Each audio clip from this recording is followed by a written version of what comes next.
In the first three parts of Find a Way, I've given you the background on Harry Cohen's tragic death and taking you through the rest of the Williams High School regular season and a miraculous upset win in the first round of the playoffs as the Bulldogs players and the Burlington community came together to find a way to overcome the tragic loss of Harry Cohen. Alex G., a teammate of Harry's, will join me again today to talk about a second miraculous playoff win. And then I'll talk about the lasting legacy of Harry Cohen. So then we go second round. Mm-hmm. We're playing Eastern Alamance. Our cross-county rivals there. And we had just played them a few weeks before and lost to them. It was close, right? Yeah, we played them pretty close, closer than anybody thought we would, but yeah. Which was really important. Yes, they had not blown us out. We knew we could do it. We did. And we kind of figured out the adjustment we needed to make on the offensive side because they had this defense lineman. I cannot. Marcus Crowder. That's him, yes. Mm-hmm. And we didn't block him. We couldn't block him, especially on pass. We couldn't block him. He was in Malik's face. And we decided to change up our blocking scheme. I don't know if you remember, we changed up our blocking scheme a little bit and what we were doing. And we had Avery Harris. Every pass down, we put the big running back, Avery, back there.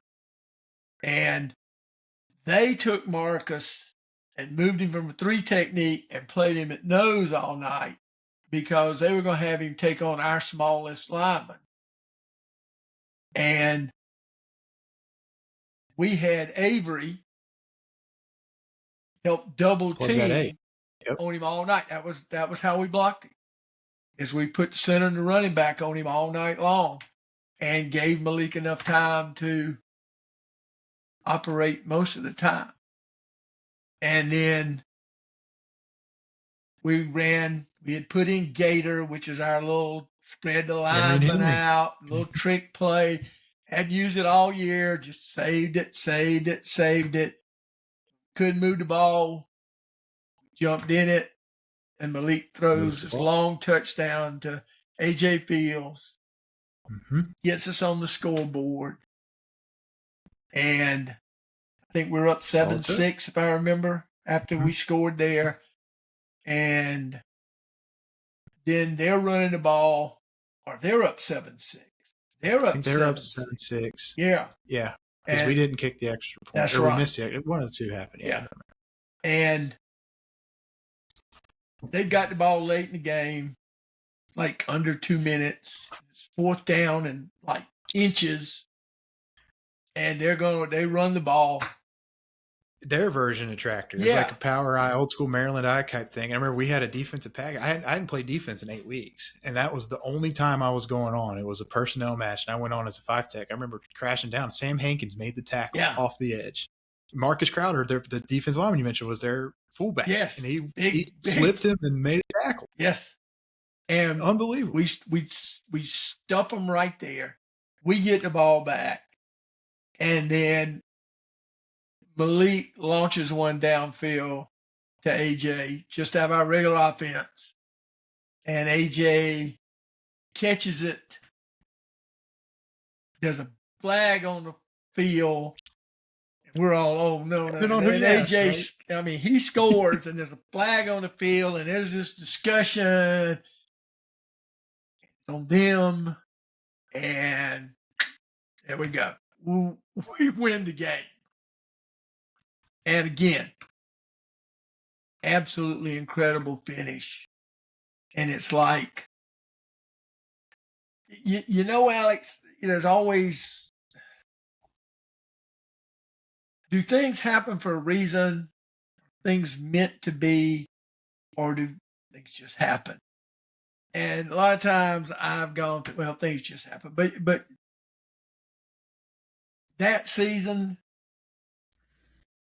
always just convinced me some things were just meant to be. There's a reason. Yeah. What's so cool about it is as we progressed in the playoffs and other teams lost in the area or didn't make the playoffs, everybody in Alamance County and the surrounding area came to our games. Oh yeah. Like the community backing that Williams football had at that time. My dad talks about it a lot. He was on the '85 state championship team and played for it in '87. Right.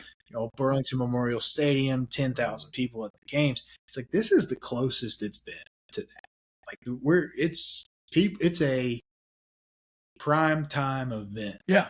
Williams football games down the stretch. That was really fun. Yeah, stands are full every time we play. Every time we play, it was just it was absolutely an amazing experience, and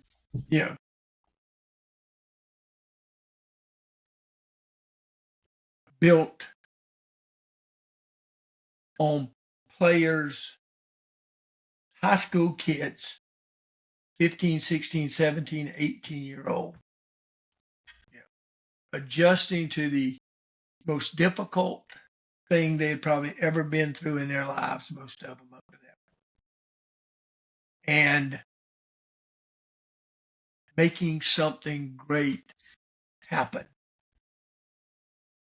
Not only in spite of what had happened, but because of what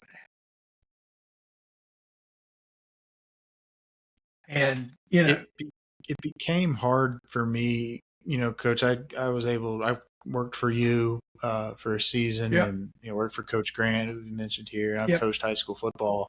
It was always it became hard for me almost to communicate what high school football means to the kids because of what I experienced. Mm-hmm. I would never wish that on anybody. Right. But what happened was so special that I have a hard time in, trying to share that with my players. Yeah. Like it was, you talk brotherhood and, family style atmosphere and all of these, kind of coaching cliches. Yeah. But they were real for us. And I've been a part of teams that it wasn't that, you'd say it sounds great, but you're still cliquey and, you lose touch, but we haven't. No. That's what's cool about it. The bond that it built, I could see somebody I haven't seen in 10 years, and that's just like seeing an old friend. It's the first thing you talk about is what you want to talk about. The remember wins. Yeah, exactly. Maybe the laziest form of conversation, but damn if it isn't fun, right? Like it, and it's something to look back on that. No, like I said, you don't wish it. No, but damn, it was. No, as coaches, we could see that bond. Mm-hmm. Sure. We could see that, and we could see y'all coming together. Things, got better down the stretch, but coming together when it was hard too. Mm-hmm. Because in my mind, when people have asked me, how did y'all get through that? And how did that turn out the way it did? And my response has been always, those players leaned on each other. Hard. Yeah. They leaned on each other. They counted on each other. They became closer with each other. Even though they had been close, they became so much closer. We do, as you talk about, there's always these cliches about family and togetherness. But that's what happened. Mm-hmm. That's what happened. Now, I've had teams that don't have tragedy. And still can do it. Yeah. And they do it. And those are, when you look back at the teams that are really successful, that are really special, they have that in common. And that speaks a lot to the character of the young men. And I've always believed that y'all were a special group to be able to come through that the way y'all came through that. I mean, at the end of that Eastern Alamance game, after we scored, they went, Graham moved up. Eastern Alamance went, I think, all the way inside the 10. And I remember Zebulon coming and said, "We got this shit. Chill out." Exactly. We chilled out Because and people were losing their minds. Yeah. Players were losing their minds. Coaches were losing their minds. And, Zeb steps It's the first time they moved the ball all day. Yes. And they rolled. And they rolled. Yeah. And we were close to slowing them down. And you're right.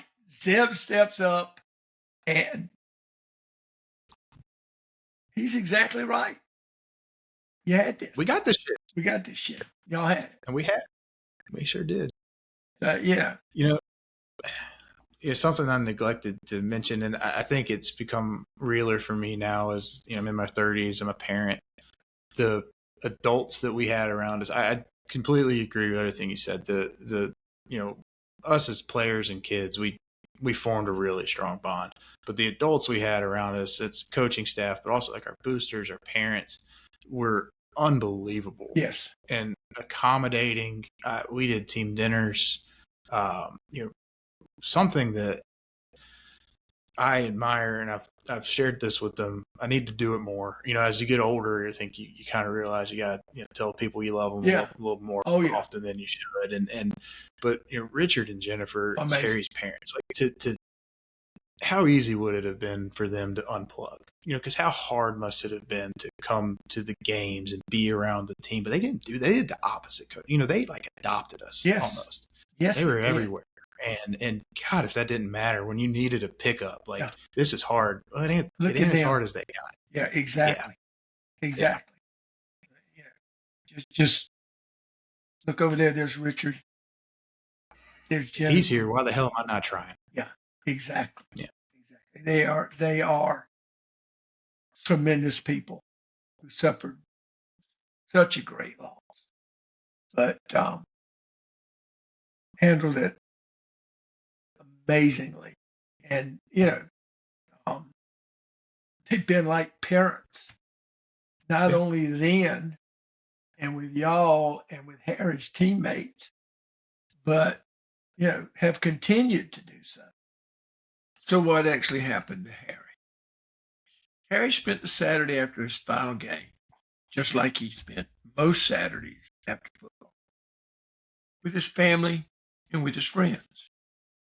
As most players are after a game, Harry was pretty sore.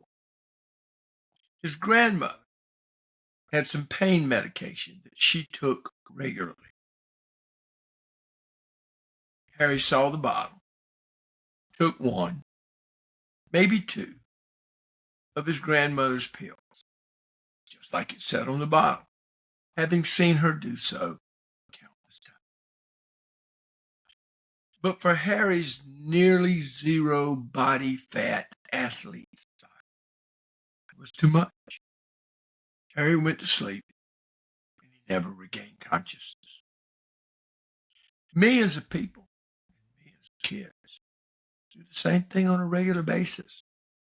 They take someone else's medicine with no thought that there could be a danger involved. Harry's parents, Richard and Jennifer Kaffenberg, spent years after Harry's death traveling the state of North Carolina, speaking to school groups, senior groups, any group in which they could help get out the word about the danger of taking someone else's prescription drug. As Richard says, it put a face to the danger to have them speak. As Jennifer said, we were willing to do whatever we could do to make sure no other parents had to go through what we did. They traveled the state, opening up sites with drop boxes for people to drop off their unused medications. First one was at the sheriff's office in Mebane, where Eastern Alamance was located. The second was at the Burlington Police Station, where Williams is located. Many others opened across the state of North Carolina. First, they were only allowed at police stations and sheriff's offices. Later, the law in North Carolina was changed to allow pharmacies to also have drop boxes to collect unused medications. Richard and Jennifer also established a Find a Way scholarship that they give out annually to a high school senior who exhibits the ideals of Find a Way. The first year it went to 3 of Harry's closest teammates. Most years it goes to a Williams High School senior. And most years it goes to an athlete, but not always. A homeless student found his way to persevere and graduate high school was the recipient one year. There was a movie made based on Harry's story. While the movie is not and does not attempt to be an accurate telling of Harry's story, the main character in the movie, Smiley, is based on Harry. The movie is entitled Find a Way, and it can be found on Prime Video and on Tubi. Now, personally, I think there's a better movie to be made that tells the actual story, much of which, as you know if you've listened to these 4 episodes, borders on unbelievable. The school, led by athletic director Kyle Hayes, erected a monument with a rock at the entrance to the field at Burlington Memorial Stadium. Prior to every game, Williams players touched the rock on their way to the field. Thousands of others who no longer play or who never play go by the stadium to rub the rock and often say a little prayer. While I was still at Williams, we built a new locker room with the help of the community. Harry's locker had remained just as it was prior to his last game. His uniform and equipment had remained in his locker for several years. When the new locker room was built a couple of years later, Harry's old locker remained in it, and on it was a plaque with a quote from Harry to the press after his final game. I give all the credit to them. It's not all